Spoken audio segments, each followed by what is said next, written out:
പാപ്പാന്മാർ ഉൾപ്പെടെയുള്ളവർക്ക് ആന പഠനമൊരുക്കി അംബാനിയുടെ വന്യജീവി സംരക്ഷണ പുനരധിവാസ കേന്ദ്രമായ വൻതാര.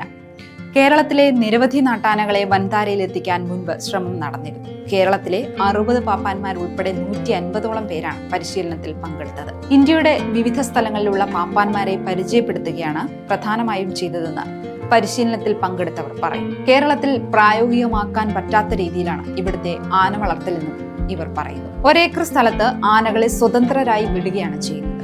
കേരളത്തിലെ പോലെ ആളുകളുമായി അടുത്തിടപഴകുന്ന രീതിയല്ല ഇവിടെ ആനകളെ പരിപാലിക്കുന്നത്. ആധുനിക യന്ത്ര സംവിധാനങ്ങളോട് കൂടിയ ആശുപത്രിയാണ് ഇവിടെയുള്ളത്. കേരളത്തിൽ ഇത്തരത്തിലൊരു ആശുപത്രിക്ക് വർഷങ്ങൾക്ക് മുൻപേ തന്നെ ശ്രമം തുടങ്ങിയിരുന്നുവെങ്കിലും നടന്നില്ല. സ്കാനിംഗ് സംവിധാനങ്ങളും എക്സ്റേയും വീണുപോയ ആനകളെ ഉയർത്താനുള്ള സംവിധാനവും എല്ലാം ഇതിൽ ഉൾപ്പെടുന്നു. സ്കാനിംഗ് പോലെയുള്ള പരിശോധനകളിലൂടെ എരണ്ടകെട്ടും മറ്റും കൃത്യമായി കണ്ടെത്താനും ചികിത്സിക്കാനും കഴിയും. ഹൈഡ്രോളിക് സംവിധാനമുള്ള ആനവണ്ടികളും ഇവിടെയുണ്ട്.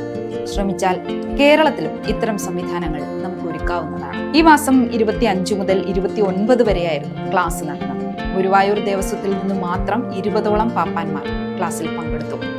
കൊമ്പൻ, പിടി, മോഴ എന്നിവയ്ക്കായി പ്രത്യേകം ഒരുക്കിയ സ്ഥലങ്ങളിലേക്കാണ് ഓരോ സംഘത്തെയും വിട്ടത്.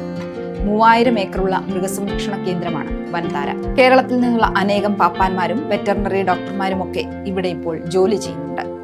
2 വർഷം മുൻപാണ് കേരളത്തിൽ നിന്ന് ആനകളെ കൊണ്ടുപോകാൻ ശ്രമം നടത്തിയത്. ഒരാനയുടെ രേഖകൾ ഏകദേശം തയ്യാറാക്കുകയും 10ഓളം ആനകളുടെ പട്ടിക തയ്യാറാക്കുകയും ചെയ്തിരുന്നു. കടുത്ത എതിർപ്പിനെ തുടർന്ന് ഇത് പിന്നീട് നടക്കാതെ പോവുകയായിരുന്നു.